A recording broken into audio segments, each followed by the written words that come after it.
welcome to another World Ablaze recorded this morning, February 5th, 2026. I apologize for taking so long to get an episode out. Truth be told, I did record 2 episodes. Unfortunately, they were unsalvageable as we were having technical difficulties here at the studio. Strange things going on with audio. There's pops, there's clicks, there's audio speeding up, slowing down. In fact, I did an episode with my friend Jesse Brzezinski. We spent 2 hours talking about what was going on in Minneapolis. Bovino out, Homan in, what that looks like for Minneapolis, what that looks like for ICE moving forward, for Trump's agenda in removing illegal aliens. But I couldn't salvage any of it, so I apologize to Jesse. So do me a favor, support Jesse Brzezinski. Listen to the Jesse Brzezinski Show. Available anywhere you hear podcasts. In fact, if you're listening to me, you could definitely listen to Jesse Brzezinski. So, with that being said, I tried 2 episodes, couldn't get them out, but I'm here now. Appreciate all of you. Oh, special shout out to Iceland. Listen, I recently switched podcast hosts.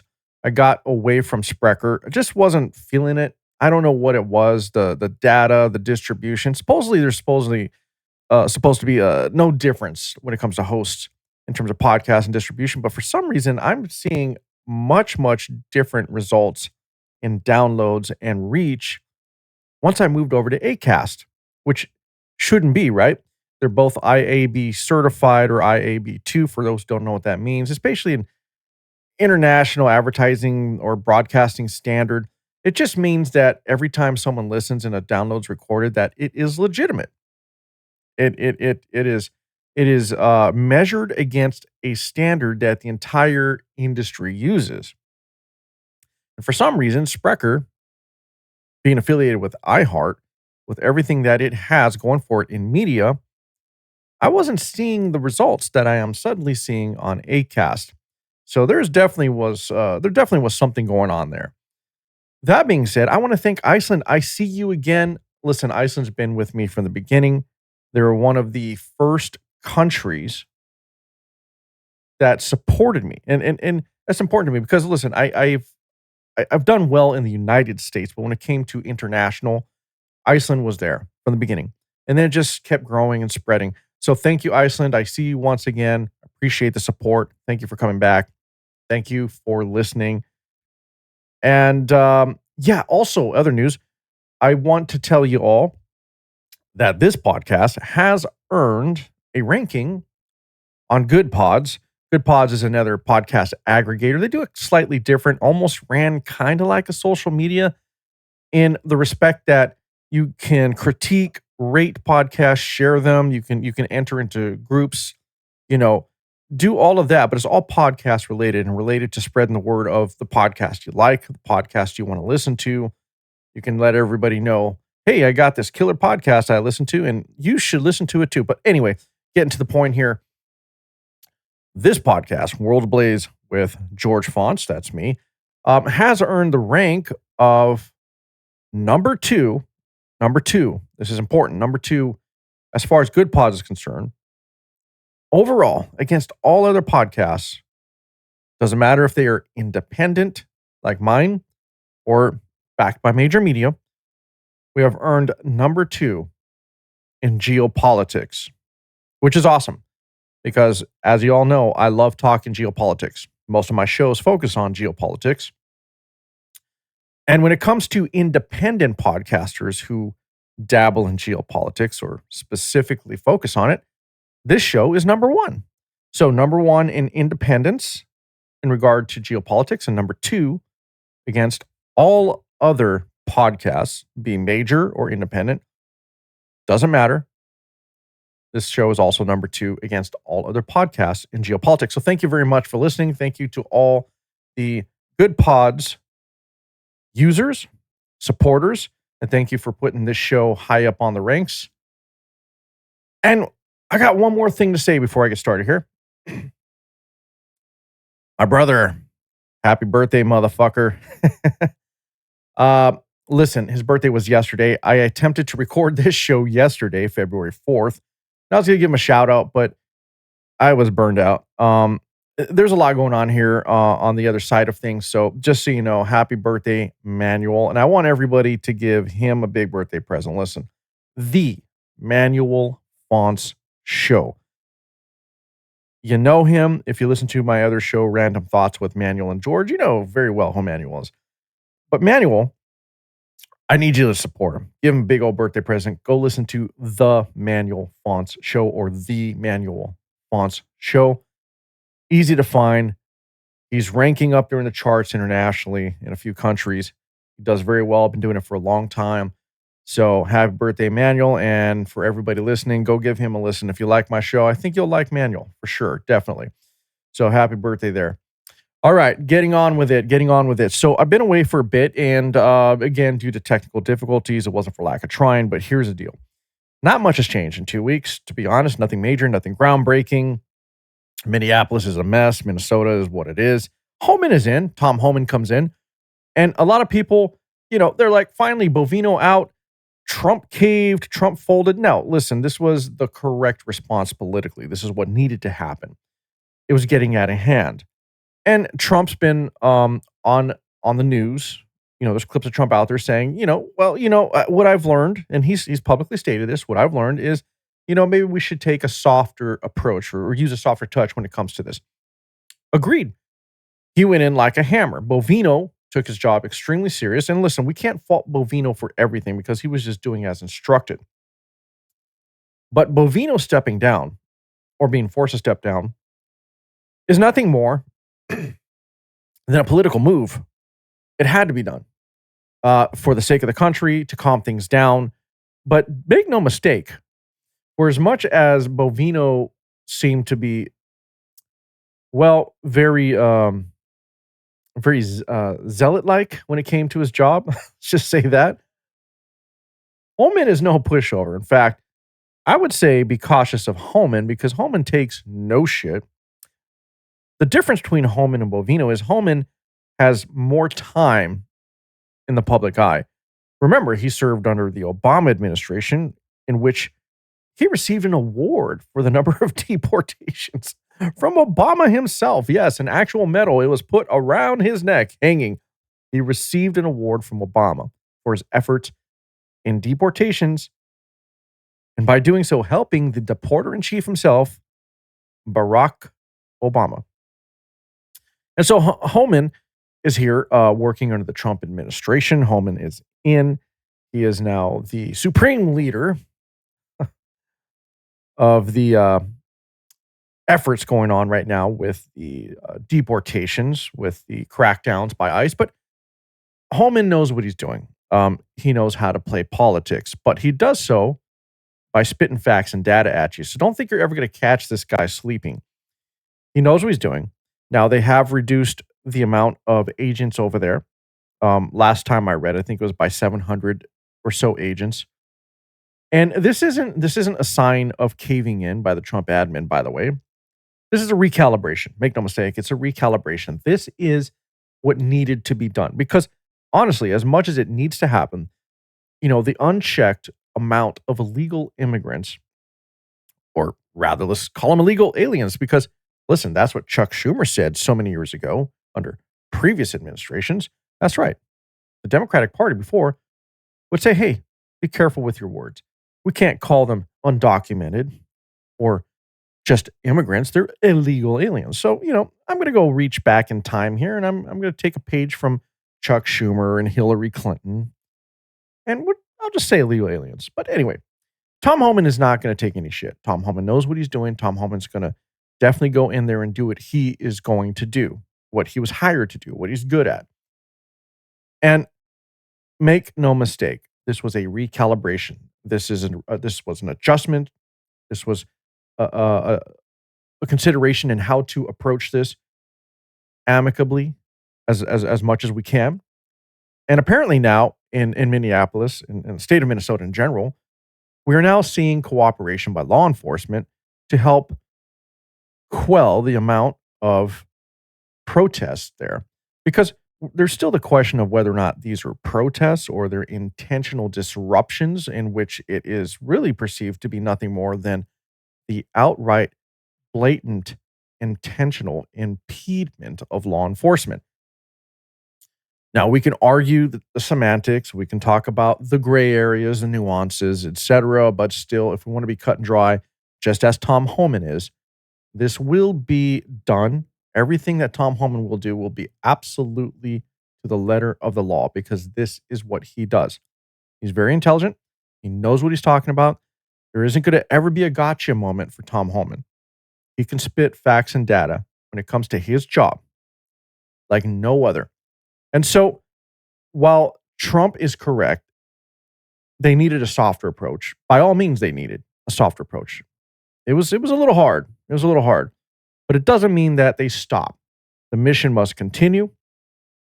We need to get a handle on these 10 million plus undocumented, illegal aliens, immigrants, people, whatever. It needs to happen. So, with that being said, hopefully we see more cooperation. Hopefully we don't see any more deaths because let's face it, the ball was dropped on both sides. These so-called protesters put themselves in harm's way. They antagonized ICE. And at the same time, ICE was overworked, overrun. They had so much going on. And I will say that choices were made that were questionable, but it doesn't mean that we stop. It doesn't mean that ICE refrains from carrying out its lawful duties and enforcing the actual laws. So we'll continue to monitor how this unfolds. We'll see what happens under Tom Homan's direction. Thus far, things have calmed down a bit, but still, actions are being carried out and taken out at the behest of Trump. And listen, this will be good for America in the long run. As long as we can do this, and I guess with a, as Trump stated, softer approach. That being said, let's move on to something else here. Now, while I love talking about geopolitics, obviously domestic politics, current events, etc., I don't really like diving into media personalities too often. I do that quite a bit on the other show with my brother, which, once again, happy birthday, Manuel. But that show being Random Thoughts with Manuel and George. I just got to say that in this show, I take a different approach. I'm not going to say I'm more serious. I just take a different direction. And I don't try to talk about this too often. Now, I have called out on this show Dave Smith. I've called out Clint Russell. I've called out many different people from time to time because of what they may say in the moment as a regard as it concerns, basically concerns. Sorry, not as regarding. Look, it's morning time. I don't usually do this in the morning, so give me a break here. And with that being said, I'm gonna have my sip of coffee here. Oh yeah, that was much needed.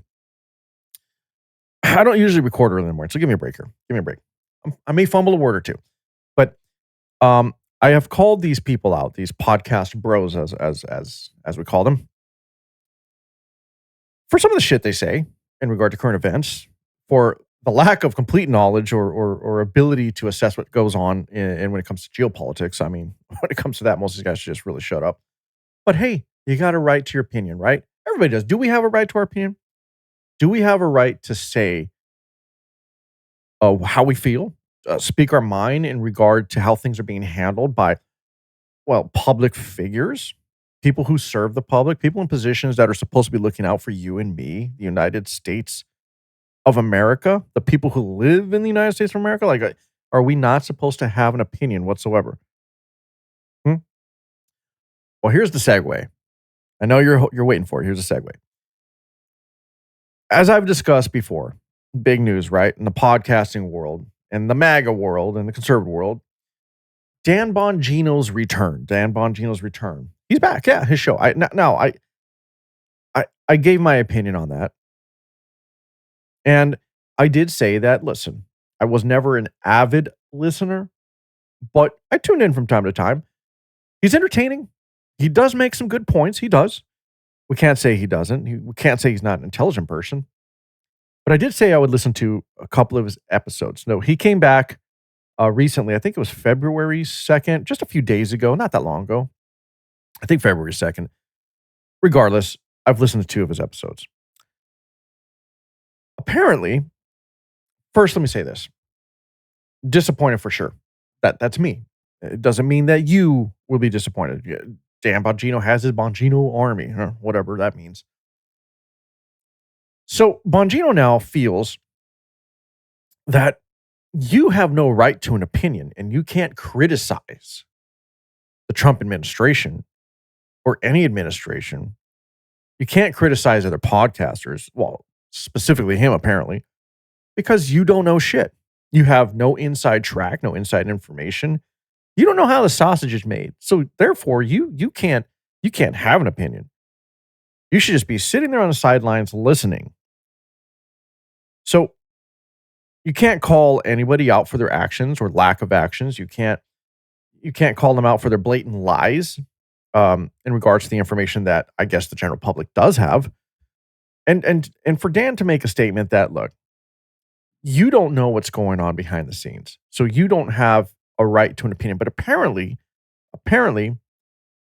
Dan Bongino's opinion, whatever he says or thinks, we should listen to, right? Interesting play there, Danny. Danny Bongino. So we should listen to you. We should take the whole trust me, bro approach when it comes to your show, because you were on the other side, briefly as a deputy director. Look, Danny, sure, you were given the opportunity to be FBI deputy director, but why? Well, because you were the MAGA mouthpiece. You had an extremely popular show, and Trump paid attention to you. And the thing that Trump saw is all you did was literally have an opinion. You're a mouthpiece. You talked shit. And you just always said how you would do it better. You would do it differently. And so you were offered the opportunity by President Trump. Offered. Why? You were famous. You were known. It wasn't necessarily because of your credentials or what you may or may not have done. Is because you were the mouthpiece that did nothing more than support Donald J. Trump. You were the force behind the MAGA movement. You had Trump's attention. And he said, well, Danny boy, you were in the Secret Service. You were a New York police officer. You say the right things that make me feel good. You're the MAGA mouthpiece. I'm going to give you a shot because I believe that you believe you can make a difference. And you want to say that you volunteered, you want to say that you gave your show up, but nobody in the right mind, nobody's going to miss an opportunity to work for the president of the United States, regardless of what side you're on. Because deep inside, you will take the opportunity with the belief that you will make a difference from within. And so that's what you did, Danny. That's what you did. And once you got there, all the promises, all the blowhard wind, all the promises that you made about what you would do once you're in there, what you would do differently because of your experience in being a New York police officer, Secret Service, etc., that you would do things different, that you're the man, that you're going to go ahead and expose these things that the American people wanted exposed, such as the Epstein files, the Epstein case, the case that went on for over 2 fucking decades, that somehow you come out the other side of saying there's nothing there to prosecute. There's nothing there. Epstein killed himself. No one got to him. But when you're on the other side of the mic, when you weren't behind the curtain, you were the one saying it's bullshit. They're hiding stuff. This is being suppressed. This is being swept under the rug. I'm going to go in there and clean house and expose things. Remember, you were going to drain the swamp and do all that stuff. Now, for everything you've said and everything you're doing now, which is really nothing, you're just a talking head now. You no longer have the inside information you claim that everyone else doesn't have because you used to get we got a version of the daily brief, the presidential daily brief. So there's level 10 decisions to be made. There are level 10 problems that nobody would ever know what's going on. So because you don't know, being me, for example, or you, the listener, we don't know what's going on behind the scenes, that we don't have a right to an opinion. We don't have a right to critique. So this is what Danny Boy has been saying his last few episodes. Basically, sit down, shut the fuck up, and listen to me because I know. I saw the wizard behind the curtain. That's right. I got a close-up personal view of how that guy's pulling the strings. And I'll tell you, you don't understand, so you need to shut up. Now, don't take my word for it. Here's some clips, because as much as Danny Boy wants to say things are taken out of context, everything's about clips and sound bites, you're right. You're right. Clips and sound bites are taken out of context. They are. But what I'm going to play, they're not out of context. They actually support everything I just said. And look, I'm not going to push you to another show. Obviously, there's people who listen to the show who do listen to Dan Bongino. They do. And again, I'm not shitting on the guy just to shit on the guy. But for him to make a statement that we don't have a right to criticize, that we don't have a right to an opinion, that we can't even call him out because we didn't go to the other side. We weren't behind the scenes. We didn't know how the sausage is made. So we need to just shut up. We don't have a right to an opinion, regardless of whatever is being exposed, whatever is being said, whatever's in the media, whatever's being leaked. Information is out there. It's not always hidden, Dan, and you know this. You know this, Danny. Information always gets out. There's always that one person who's willing to make the sacrifice, take the money, whatever the case is. But regardless, information gets out. There's plenty of sources, Danny Boy, which I actually use and on the daily, that will reveal things that aren't necessarily mainstream or will ever be discussed mainstream. And I'm not the only one. There are people in the intelligence community that know far fucking more than you ever will, Danny Boy. Ever. I mean, just because you're a deputy director, you think you saw everything? You really do? No, you didn't. You got a piece as it relates to you and your specific job. But guess what, Danny? You're no longer there. So what say you now? What's the point of your show? What the fuck's the point of your show? If we're not supposed to have an opinion because we don't know what the fuck's going on, then what the fuck is the point of your show? Crickets? What are you going to say, Dan? Bongino? What's the point of your show? You're no longer on the other side. You don't have any special privileges anymore. You have nothing. You're just another guy behind a mic, just like you were before. Let's going to continue to talk shit. But this time, you're going to turn your attention against your actual own listeners. Because some of your listeners, they want to support you. But they have questions that you refuse to answer because you don't have a right to know because, you're a nobody. You're nothing, right? Is that what we are to you, Danny? It's get in line, shut up, and support me. Let me play the clips. And I'll say listen to the first two episodes and you'll see what I'm talking about. I'm going to play this. I'm going to play this clip for you. Listen to what Dan says about those who have an opinion, who criticize.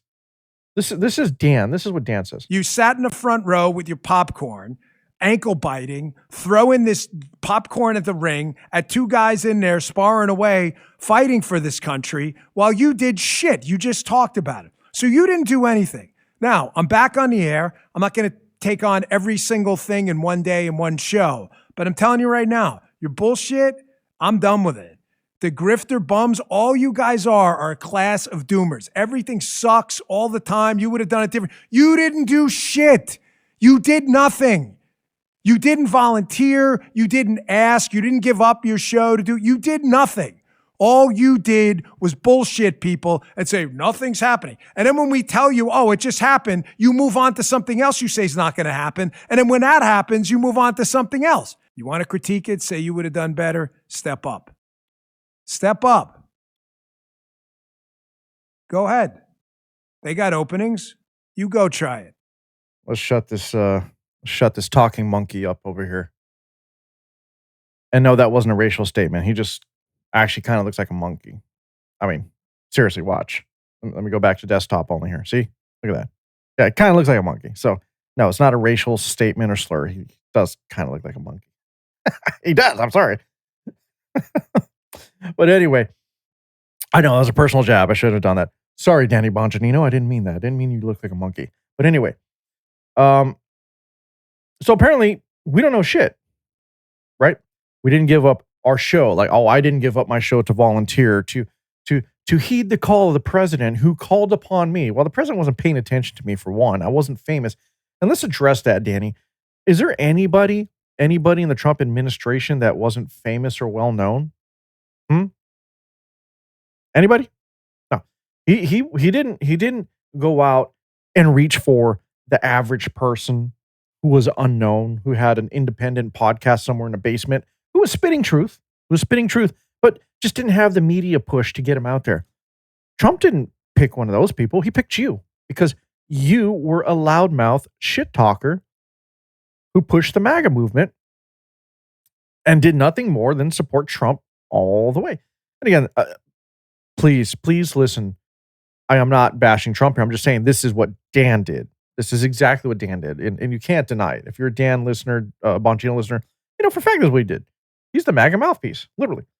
So say whatever you want, Dan. But the person who obviously didn't do shit once you got on the other side after all the shit talking you did was you. Sure, crime went down. Awesome. The FBI did arrest a bunch of pedophiles, pedophile rings, human trafficking. Yeah, they did a lot. They really did. But you're going to attribute all of that to just you and your involvement? I mean, a lot of these things were already in play before you got there. Trump wanted these things taken care of.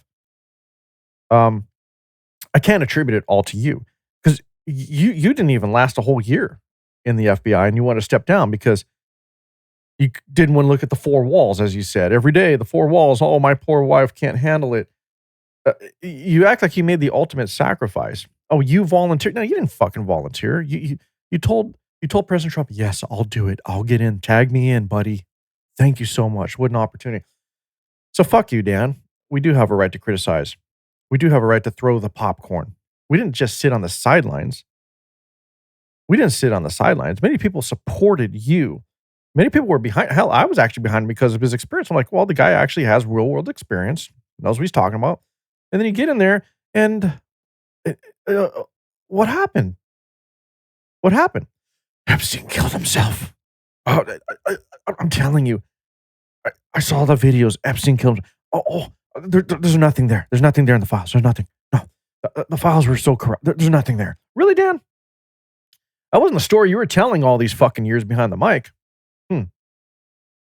And the other thing Dan does, please listen to those 2 episodes. Why? Because you'll see that I'm not the one just talking shit here. Listen to his first 2 episodes, his return episodes. He goes on to also further validate himself by constantly stopping to turn and look at how many people are in the chat. He believes because there's 128,000 people in the chat, 200-something thousand people in the chat, that validates him, how important he is. He even goes on in the second episode to brag about being the #1 podcast. Oh, #1 live stream.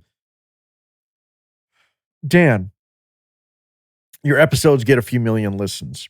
Look, you've always gotten listens. And while you're trying to validate yourself to everybody as being something of importance, look, your vanity, you just can't hide it. You're not hiding it. Look, there's 330 million people in America. And maybe 1% listen to you. I mean, that's still a lot of people, man. That's more listeners than I got, I'll admit. But it's still a small percentage of the population. Small percentage of the world, actually. If you're getting 2 million listeners an episode, I mean, compared to the rest of the world, Dan, I hate to say it, you're still dropping the fucking bucket there, buddy. You're a stone in the pond, you know what I'm saying? Just like anyone else. Fuck. I'm an even smaller stone in the pond. I don't even know if I create too many ripples, but for those who do listen to me, I appreciate it. Truth tellers don't really, seem to get as much exposure. But regardless, point being, Dan, you're full of shit. And we have a right to call you out for the shit you didn't do, apparently. You're deflecting. You're trying to turn it against everyone else for the things you couldn't come through with, the things that you couldn't explain. Oh, and by the way, I got another clip here where he does state, well, some things couldn't be done because, they will be done, but, some things, they just can't. Really? Really? And here's another clip of him saying that you don't know shit. Shut up. You don't know shit. All right, Dan. So let me pull this other clip up of Dan continuing to berate the audience he has or had to call out people and call them black pillars. Black pillars, right? You're just all doom and gloom. So I wasn't really, I don't keep up on this shit. Look, I have social media accounts, but I really don't work them. I've got, 8 or 9,000 followers on Instagram. My ex account went from 10,000 followers down to like 15 or 1,600. And look, here's the reason. I got real shit to do. I don't sit there 24/7 just texting and responding to people, posting. Like, that's not what I do. I use social media to get my stuff out. If you find it on social media, cool. Thank you. Share it, support me, all that. But mostly I use social media to get the pulse of the nation, right? Or of what's going on in the world. Because there will be news, on social media leaked. I do follow some accounts that's specifically what they do. And I have other services that I actually subscribe to that are much more valid, to be quite honest. But I'll look at these feeds that I get from these other news aggregators that I pay for. And then when I see these headlines, then I'll go to social media and go, okay, well, let's see what people feel. How are they how do they see the situation? How are they talking? And there's a couple of accounts that are very critical, credible. Sorry, guys. Morning, man. Words are flubbing here. Sorry. That are very credible that I will go ahead and look at and compare whatever it is that I've seen to whatever they're saying, getting their assessment. So social media, for what I'm doing, has some validity to it, but I'm not sitting there working it hoping I get 1 million followers. It's just not what I do. Dan, however, Dan Bongino lives on X. I swear to God, like, he'll even admit it. He spends a lot of time on X. So it's starting to get to the point that we got to call Dan out for, what are you about, man? Are you about America, or are you about about fulfilling your need, your vain need for fame and acceptance? Are you missing them pats on the back there? What are you really doing? If everyone's show is irrelevant, if I'm irrelevant, if everybody that I know is irrelevant, if everybody out there is irrelevant because they don't have the inside info, they don't get the president's daily brief, they don't know what's going on, then again, what's the point of your show, Dan? What is it that makes you so fucking important? Because you don't have the info either. You are now a mouthpiece once again, another opinion guy. So with that being said, listen to this clip where he further berates his current, maybe former audience. I don't know what I can't tell where this guy is going anymore. But here's another video. Here's another clip. You're not going to hear this from the doomers. Everything sucks. Oh, it sucked. This guy. All they do is tell you what didn't happen. I'll tell you what didn't happen. You didn't do shit. That's what didn't happen. I'm going to pause there because the other person who didn't do shit was you, Dan. You didn't do shit. You can say you did. You can give us all the stats, everything that happened in the FBI while you were there. But that doesn't mean that you were the one who was primarily responsible, or whatever you did attributed to those things. Regardless, you didn't do shit based on the promises and the shit talking that you spoke before you were given that opportunity. And so the American people do have a right to call your ass out because you were a public servant. Our tax dollars went to your fucking salary. So yeah, I have a right to have an opinion. Regardless of whether or not you think we did shit or not. You listening, thank you very much, have a right to an opinion based on his actions and what he did. But anyway, let's continue this video. You sat on your fat ass complaining all the time on Twitter, watching tentacle porn in your room. I don't even know what tentacle porn is. What the fuck is Dan talking about? What? Also, Dan, I'm not fat. If you're referring to people like me who have podcasts, I'm not fat. I'm not sitting here eating Twinkies and Ho-Hos and watching tentacle porn. I'm doing research and calling bullshit out. Like the bullshit you're talking right now. Loser, eating Twinkies and ding-dongs. You didn't do shit. I didn't see you volunteering while he was racking up these W's. Well, this didn't happen. Well, a lot of things didn't happen that are going to happen. And some things that don't happen because they can happen. Hold on. Excuse me. Some things didn't happen that are going to happen, but don't happen because they can't happen or won't happen. What will happen someday, possibly, maybe happen, but not really happen, but could happen. What the fuck?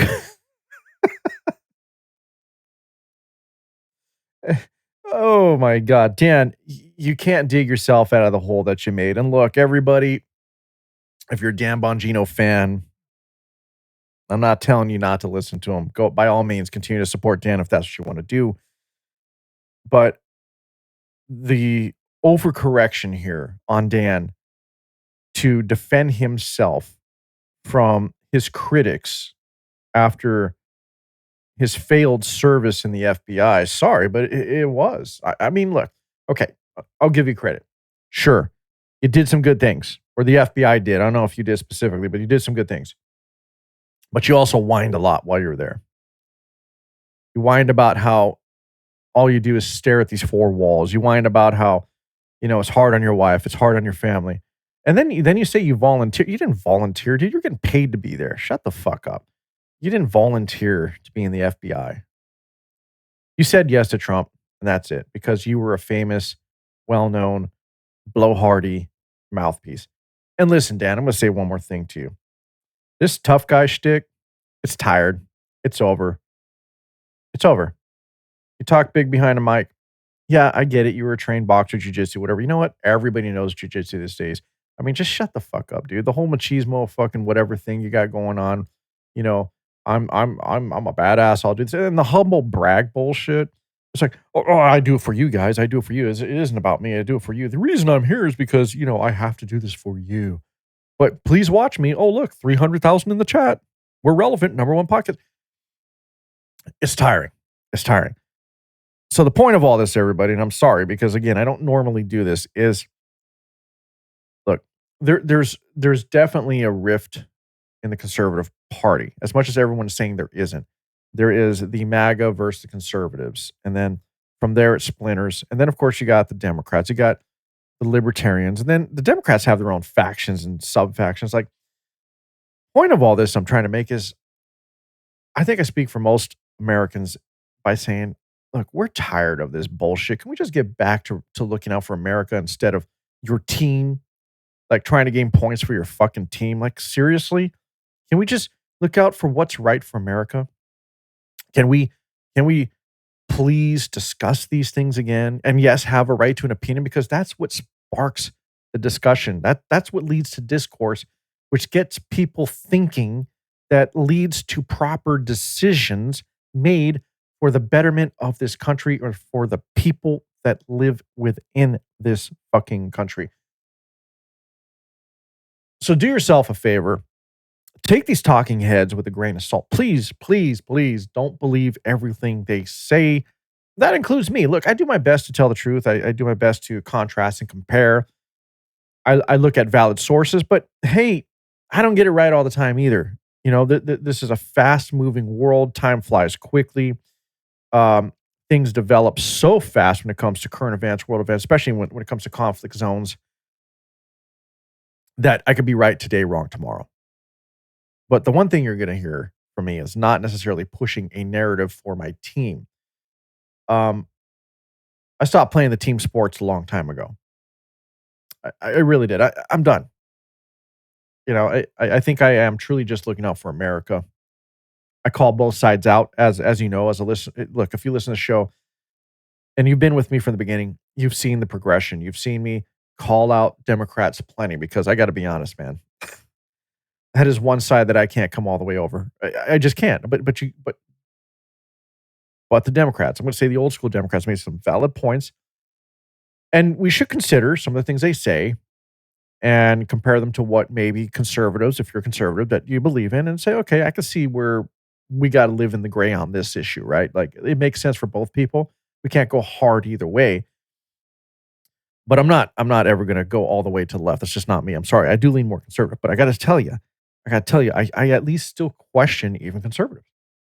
I question Donald Trump. I don't have a problem doing that, because in the end, I'm an American and I'm looking out for America. And I have a right to an opinion when I hear blowhard, vain, fame chasing assholes like Dan Bongino call people out because they're disappointed in the car they bought. See, here's the analogy. I could be sold on the fact that this beautiful, shiny, well-designed car that by all means in the commercials, all the specs, great design, body looks good, chassis seems heavy duty, it's sport tune, it's got 6,000 horsepower, 0 to 60 in 0.5 seconds, the whole deal. Supposedly a dream on the road. I invest in this car, I buy it. And when I buy this car, I get it out on the road. I'm excited. I take this thing out and I'm like, all right, I got some open road. I'm going to punch this thing. Let's see how it handles. And it's a fucking goose egg. It doesn't get up and go. It bogs down. It drags. It's 0 to 60 and never. And I'm like, what the hell am I? What is this? What is a shiny piece of? What is this? My opinion is it is worthless. It is a piece of shit. I wasted my money. I didn't get what I paid for. And so the argument that Dan is making, well, you don't have a right to have an opinion on the car you bought. You don't have a right to criticize the design of the car, how it handles, how it rides, how powerful it may or may not be, because you weren't behind the scenes drafting up the design for the car. You weren't in there in the engineering room doing the calculations on this car. You did not choose which available paint colors would be made to the public. You don't have an opinion on the car, even though you bought it, even though you drive it, even though you invested in it. Because you bought it doesn't give you a right to criticize it. That's the analogy. That is the point I'm making. And so, sorry, Dan, we have a right to criticize your dumbass. We really do. Okay. Excuse me, a little cough break. Sorry about that, guys. Actually, I'm going to get a sip of coffee here. I know that was long-winded. I didn't intend for that to go as long as it did, guys. I really didn't. But it had to be said. It's been bothering me. I'm getting really tired of this crap. All right, now let's get to some actual geopolitics. Let's talk about Iran. Let's go. What's going on? What's going on with Iran? I mispronounce sometimes. Okay, so Iran. Here's the deal. Tensions are rising. Trump has made the promise that he would help the Iranian people who are being abused, being killed to protest, who are rising up against the regime. And thus far, Trump has not done anything to step in. He's kind of been on the sidelines here. So I don't know if Trump is overpromising or he's hoping that his promises are a display of force and enough to cause the Islamic regime of Iran to cool their jets, to back off. But Trump has finally heeded the call in a show of force by sending the USS Abraham Lincoln out to the region. Now, the Abraham Lincoln is a Nimitz-class vessel. It is one of the largest aircraft carriers in the world. This thing is definitely a show of force. The Abraham Lincoln has been accompanied by a fleet of destroyer vessels as well. And here's what's important about the Abraham Lincoln. It has a crew of 5,000 people or more. About 3,000 or so of those are just the accompaniment to the actual ship, the people that run the ship, and then the other 2,000 or so, 2,400 or so, are related to the capabilities of the aircraft and the airmen and whatnot. So, with a crew of about 5,000 people, I mean, this thing's huge. It's over 1,000 feet long. It's huge. It literally carries between 70, depending on the size, 70 to 90. I mean, think about this. This is a floating city. 90 aircraft poised to carry out death, destruction, or to carry out defensive maneuvers, armed to the teeth. And then the Abraham Lincoln itself has a very stout defense capability for the ship itself. So, aside from the 90 aircraft, which carries F-18s, I believe F-35Cs, I might have gotten that one wrong, but it does carry F-35s, helicopters. So, a combination of fixed wing and and helicopters and whatnot.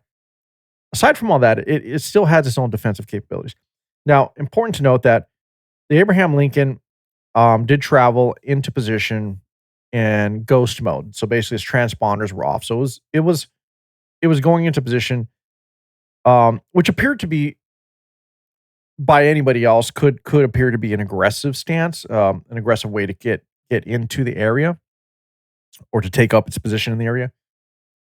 Um, Now, with that being said, look, I'm gonna show you a picture of this vessel of the USS Abraham Lincoln.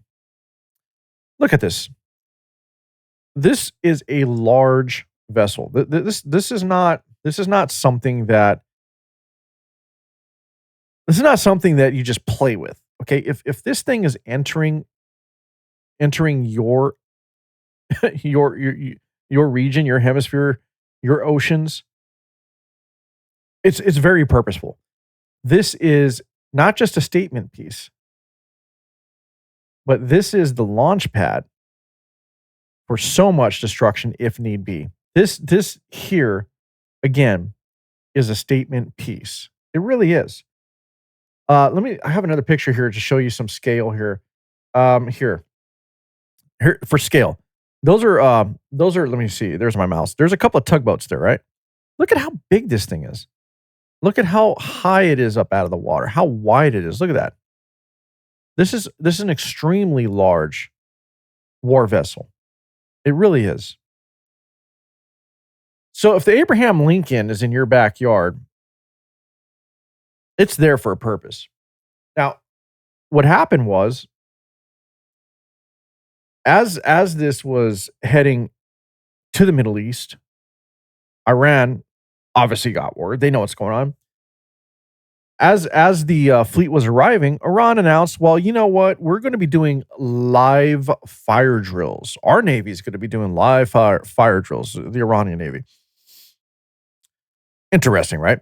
So it's like, look, we're going to retaliate, and we're going to do live fire drills. And we're just letting you know these are live fire drills, but just in case you get hit by something, we warned you. We it's not intentional. We're just saying, if there's a stray bullet or rocket, if a drone happens to go your direction, we didn't mean it.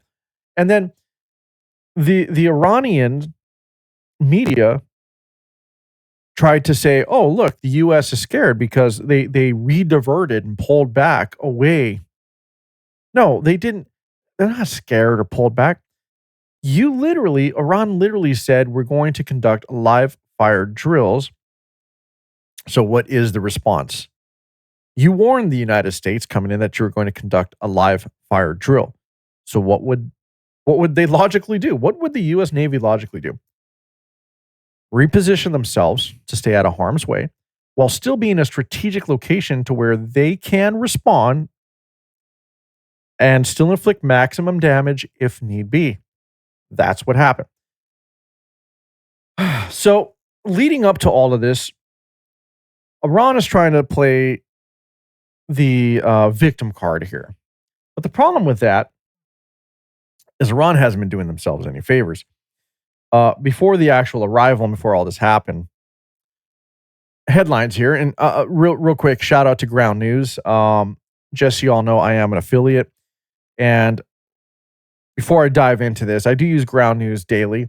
Ground News is awesome. Ground News conducts reporting. Well, they don't really report. So what Ground News is, they're an aggregator. And what they'll do is they'll give you the stories and the headlines. But what they'll do is they'll let you know basically like the coverage of the story. So if you look over here, they'll give you the details, how many news sources, how many of them are left-leaning, right-leaning, how many are center-leaning, when the last updates were. It's really, really cool. And then they'll go down here and give you the bias distribution again. So how much of the percentage is left, right, or center. They'll also give you the factuality score, which is really cool. So how much percentage of this is considered to be factual? Then there's the ownership here. And what that means is, as you're looking at this here, that means that, how much of this is, big media versus independents, etc. Really, really cool. And then up here, as you go up here, you can see where there's, for example, this headline in the story I'm about to read you. You can get the left-leaning perspective, you can get the right-leaning perspective, and then you can just get the center perspective. And then they'll go down and show you, like, look, here's some podcasts that mentioned the story, that talked about it. Here's other sources of where they were able to get these reports and news. So here's other articles you can click on. So awesome. Uh, I do use this. I pay for it. But if you want to support my show, by the way, and you believe in truth, and you want to get an unbiased opinion of things, you want to get as much information as possible, you can click on my link that will be in the show description or show notes. Click on that link. It'll take you to Ground News, to where you can check out and subscribe to the Vanguard subscription. You'll get 40% off. You'll get 40% off for clicking, and doing so. If you subscribe, you're also supporting this show. And if you can't find the link, you could just go to worldablazepodcast.com. I do have a tab there for sponsors or affiliates. Just go ahead and click on that, and you'll be able to see Ground News, and you'll be able to get the link there as well. So again, support Ground News, support the show, get unbiased news, get news from every angle. And that way you can make a really, truly informed opinion. All right. Thank you for listening to that. But let's move on or back to Iran. So Iran, 4 days ago, okay, and this was about when the arrival of the Abraham Lincoln was coming into their hemisphere. Iran considers the EU armies as terrorist groups. So Iran is considering the EU armies as terrorist groups, or considering the EU as a terrorist group. They planned live fire drills. So this is what I was talking about. They also went ahead and announced live fire drills in the Strait of Hormuz amid tensions with the U.S. So I don't think I pronounced it right. Hormuz. I'm horrible at Middle Eastern pronunciation, man. But you all get the point. So this headline, on Sunday, and this was 6 days ago. So on Sunday, Iran warned ships it would hold live fire naval drills in the Strait of Hormuz on Sunday and Monday, with a notice to mariners sent Thursday and coordinates possibly reaching the traffic separation scheme. Inside, Iran authorities escalated a crackdown with mass arrests and internet blackouts amid U.S. threats and an elevated military posture in the Middle East. Iran's Revolutionary Guard is likely to play a central role in live fire drills in the Strait of Hormuz, which is only 21 miles wide.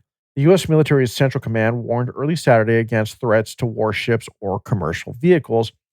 Markets reacted this week as tensions intensified, with gold and crude rising, while the Houthis threatened to target shipping after American destroyers and the aircraft carrier group moved into adjacent seas.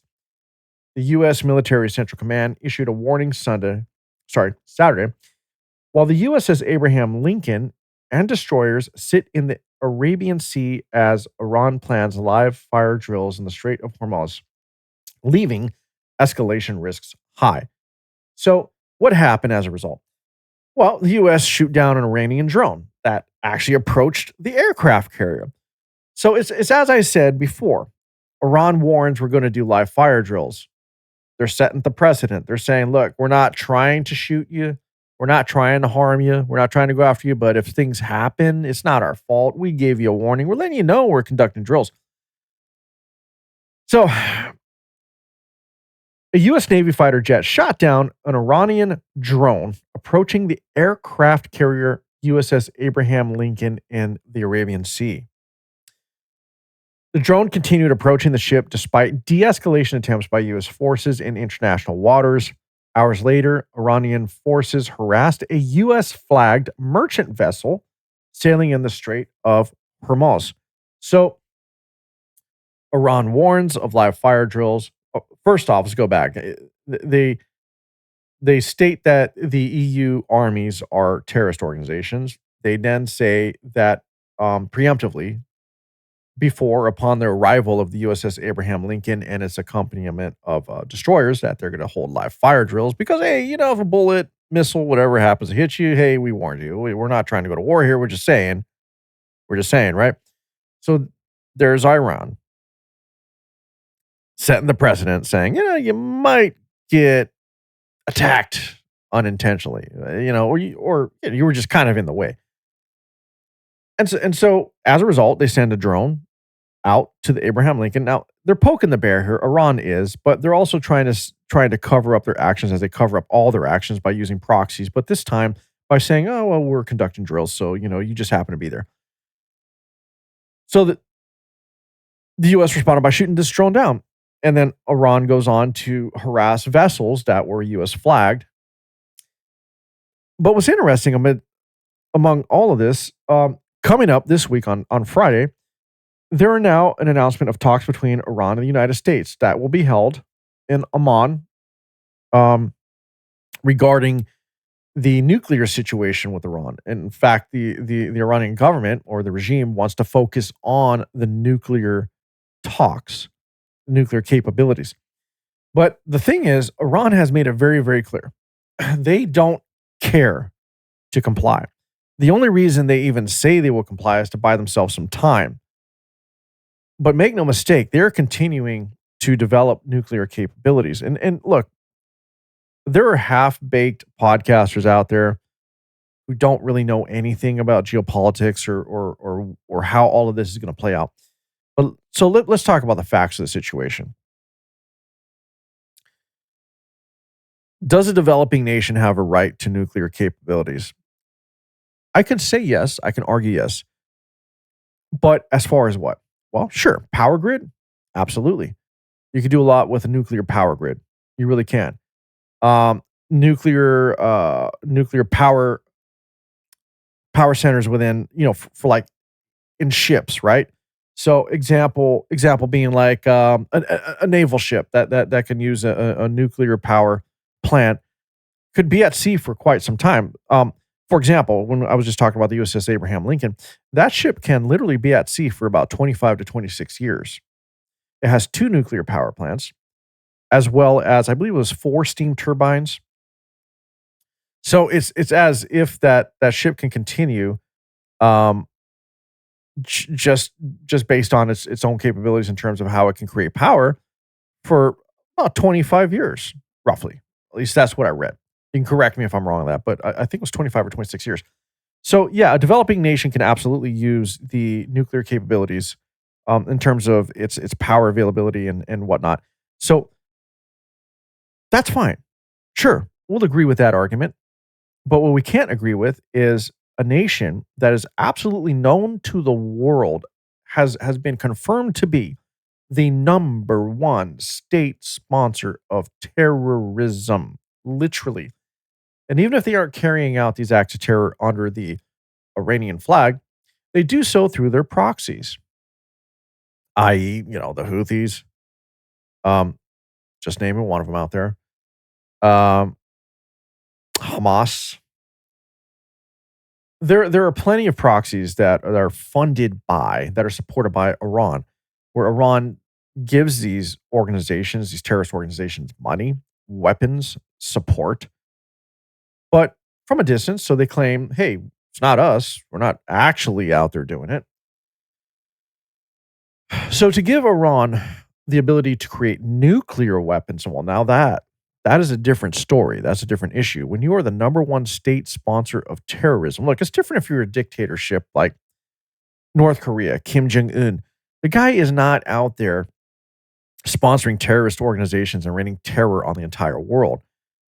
He's, he's another loudmouth, but he's controlling his own country and nation. He's controlling his own people. He's subjugating his people to horrendous conditions. And while yes, what he's doing isn't right, he's not the number 1 state sponsor of terrorism. So big difference there compared to the Islamic regime that is knowingly sponsoring terrorism, which is what? Feeding terrorists with money and weapons to go and rain terror on the fucking world, like literally. So to make the argument that Iran has a right to develop nuclear capabilities, sure, they do. But where do we draw the line when those capabilities, when the engineering behind it, the development of said nuclear capabilities turn into nuclear armaments, nuclear warheads that are poised and ready to be used? Because as much as the major powers understand that nuclear war is not good for the world, and there isn't anything about it that leads to a a better place for anyone to live in, from the fallout alone to how how it affects the environment in which we live, the air, the soil, everything. I mean, do we have to go back and look at what happened in Chernobyl so many years ago?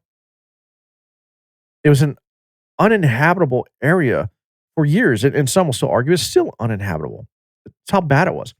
So to give Iran this capability, that's a big no. That's a huge no-no. The number one state sponsor of terrorism, letting them develop nuclear weapons, that's a big fuck no. So the world, the United States, usually at the head of this, doesn't want Iran to have nuclear weapons capabilities. Period. And there are those who argue that the US is overstepping, overreaching. They don't have a right to tell another sovereign nation what to do. But when you, as a sovereign nation, are a literal threat to every single person's way of life that doesn't submit to Islam and believe that the Islamic regime is the all being, all saying, like the definitive authority on how you live your life and what you're supposed to be doing in this world, like if you're not submitting to them and to um their perversive use of the Islamic religion, or Islam, then you're a target. You're the enemy.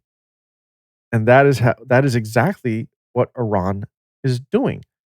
Now, we can make arguments of the history of Iran. We can talk about Persia. We can talk about everything that is amazing about that region and what it had to offer. But let's talk about Iran today, what they have been since 1979. They're authoritarian. They are they are ran by a authoritarian Islamic regime that is hell bent on either converting the world or killing the world.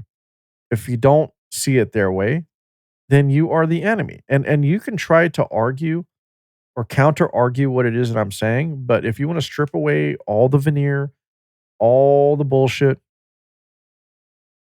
that's what it is. That's what they stand for.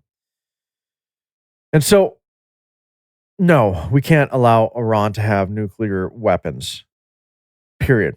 Because they will use that as a tool to control the world. They will absolutely be the one country that has zero qualms of using nuclear weapons because they're just fucking crazy. And let's just call it what it is. So, Trump's response in sending the Abraham Lincoln into the Middle East, accompanied by a multitude of destroyers, is a statement. Does Trump want to go to actual war? Well, no, I don't think so. I think Trump is hoping that this statement alone, this show of force, is enough to get them, the Iranian regime, the Islamic regime, to change course of action, to submit to an actual deal. As Trump has said many times, he wants them to make a deal when it comes to their nuclear agreement, the nuclear capabilities. But the announcement of the live fire drills, the drone that was sent over to the Abraham Lincoln, the harassment of U.S. flag vessels, doesn't really show that they're willing to cooperate. In fact, they're trying to show the world that they are powerful, that they will make their own decisions, and they will do whatever it is that they want to do.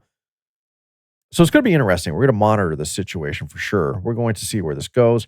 I'm not quite sure if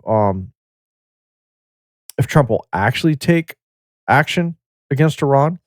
I do know that looking at reports coming in this morning, in fact, let me go ahead and open that up. I can't put this on the screen, but I'm going to read it from one of my sources here. It says here that the U.S. actually asked Israel to halt an attack on Iran because of our presence there, obviously. And Iran has done other things. So, they're still going out and harassing protesters. In fact, it looks like IRG special forces, or at least one of their vehicles, actually ran over some protesters. That was just reported 6 hours ago, by the way, as of this recording. It looks like that Yeah, it looks like there's just a lot going on. I can't go over all of it, but it's just flooding in right now. It's just flooding in right now. So Iran is doing what Iran does. They're playing the victim while knowingly supporting their proxies to rain terror on the world. They're abusing their own people. And we're not talking just politically. We're not talking about economically. We're talking about physically abusing their own people. They use a perverted version of the Islamic doctrines to control people, to keep people under subjugation, under threat of life. And so, is this a country that we should take serious? Yeah. Why? Well, their sheer size, their military capabilities, their actual power in the region. Sure, we'll take them serious. But at what point? At what point? And here's, I guess, this could be a moral question, moral argument. At what point do we continue to allow this corrupt, death cult like regime to continue to operate in the region as a threat to the actual world? That is the question. I'm not giving you the answer to that. I'm just asking the question on this. You mull this over. You go ahead and make your own decisions on that.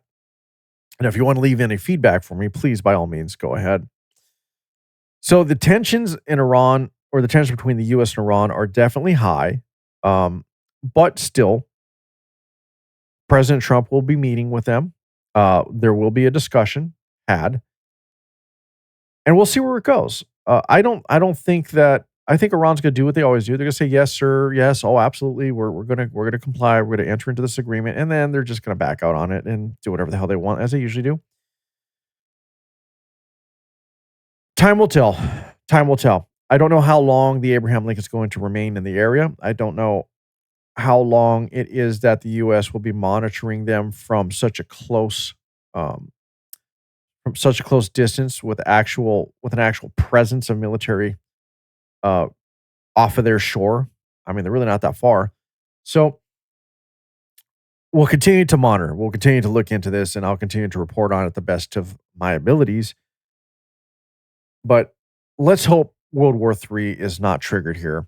Let's hope that we don't have to go to war with Iran. Let's hope that everything comes out the other end, the other end with a deal that makes sense for everyone involved.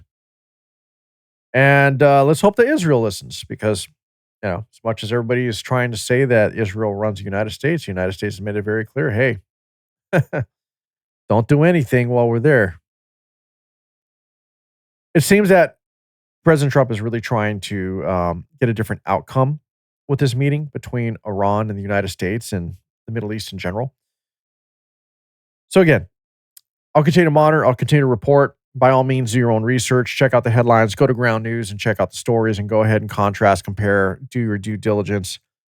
And if you have something to say on this, let me know. So let's move on to something else here. I had somebody I know recently asked me about California and the whole California mileage tax, gas tax, mileage tax. And I really didn't. I really haven't been paying attention. I've been really busy. I've been out. So here's what's happening. This is from the Sacramento Bee.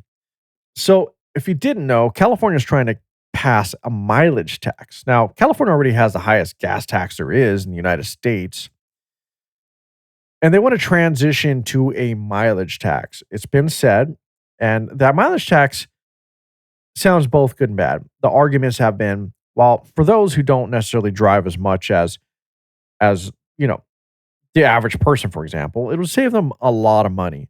It wouldn't cost as much as it is right now for them to pay for gas.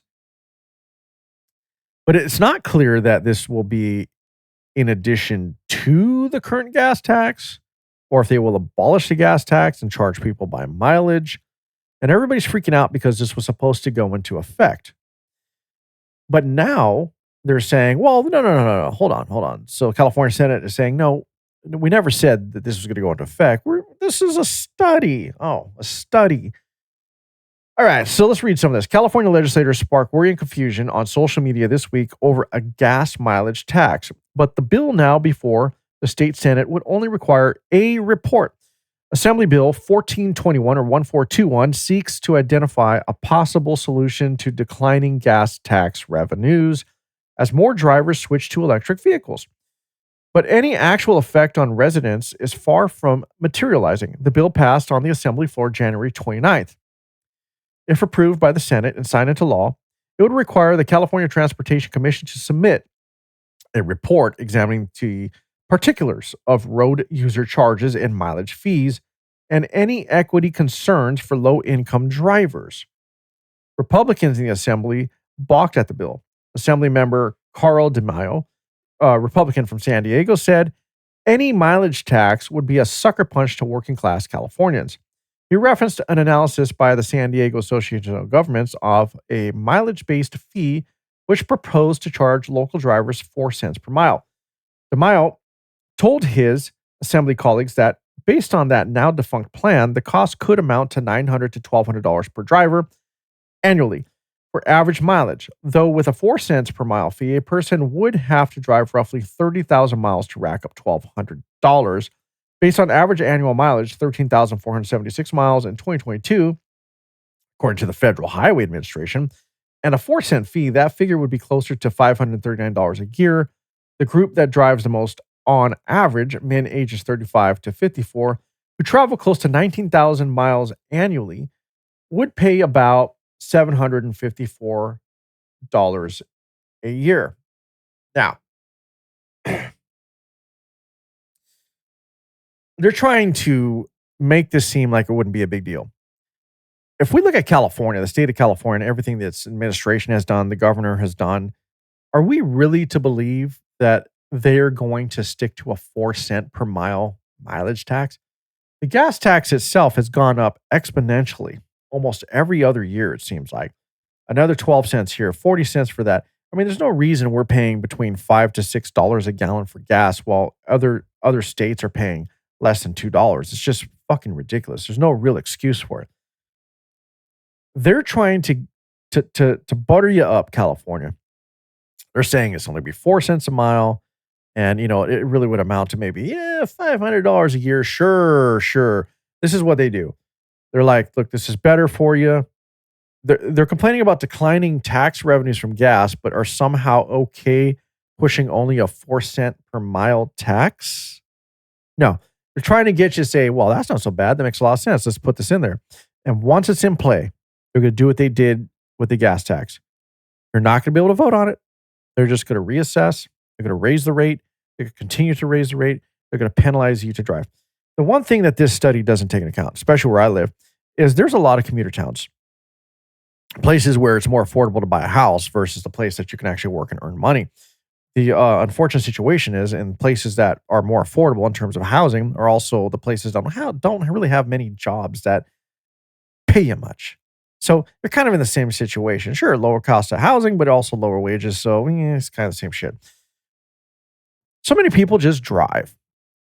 In my case, where I live, many people literally drive probably 120 to 160 mile round trip every day going to work. And yes, this is the truth. It's factual.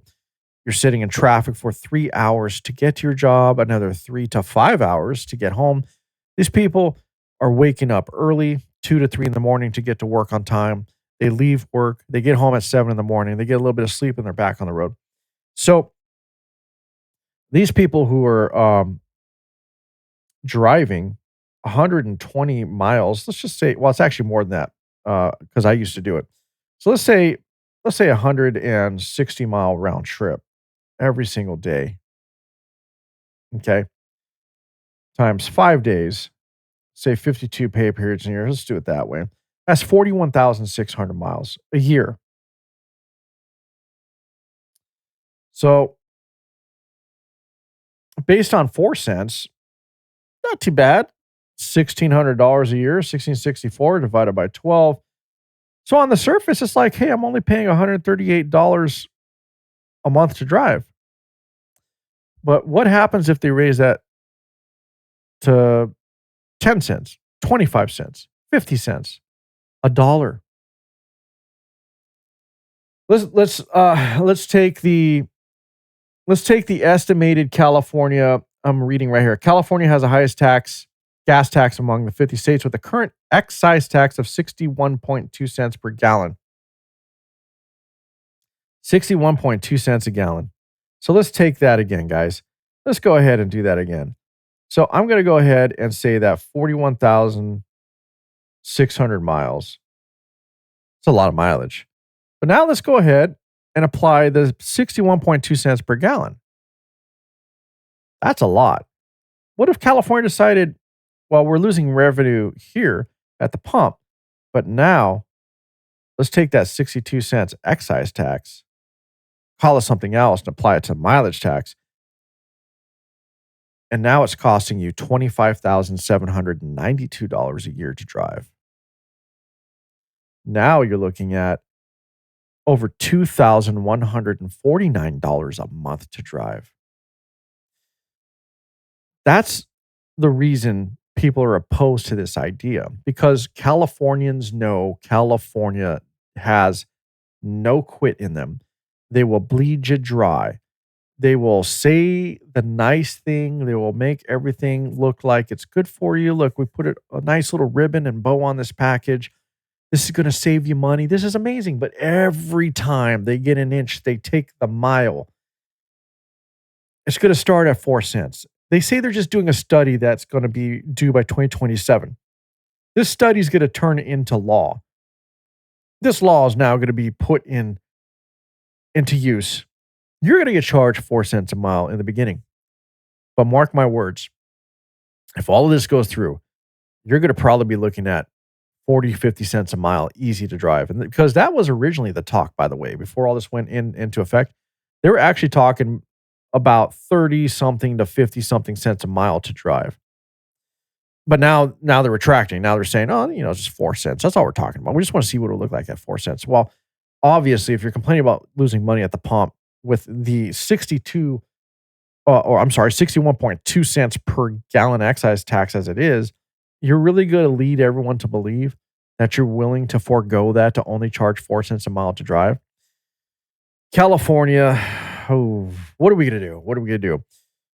Listen, if it comes down to this, I think a lot of Californians are going to have to exercise their rights to leave the fucking state, man. I don't know what else we can do. But for all those people who commute to work to make $1, and if they're forced to pay for how many miles they drive, and they implement a tax that is very similar to what they're implementing on the gas tax as it is, which is at the moment, 61.2 cents. Are you really willing to pay over $2,000 a month to just drive to work on top of your mortgage, which is probably another $2,000 to $3,000? Are you willing to spend $5,000 to $6,000 just for having a roof over your head and the ability to earn the paycheck to pay that roof? No, nobody should be forced to do that. And so I hope that this bill gets knocked down. I hope that no matter what happens, this doesn't come to effect, because we already know how corrupt California is and where this is going to go. So that's my little spiel on the gas tax. And with that being said, thank you very much, everybody. Sorry for taking a little bit more time off than needed, but hey, I'm here. I tried, I recorded, they didn't come through. Please like, subscribe, and share this show with others. You can see my social media handles right there below the screen scrolling. For those who only listen to the show, I very, very much appreciate you. Go to worldofblazepodcast.com for many more links, and for our affiliate page where you can go ahead and support the show by subscribing to Ground News or buying some of the items that we get behind. And we'll see you on the next one. Devils hide behind redemption. Honesty is a one-way gate to hell.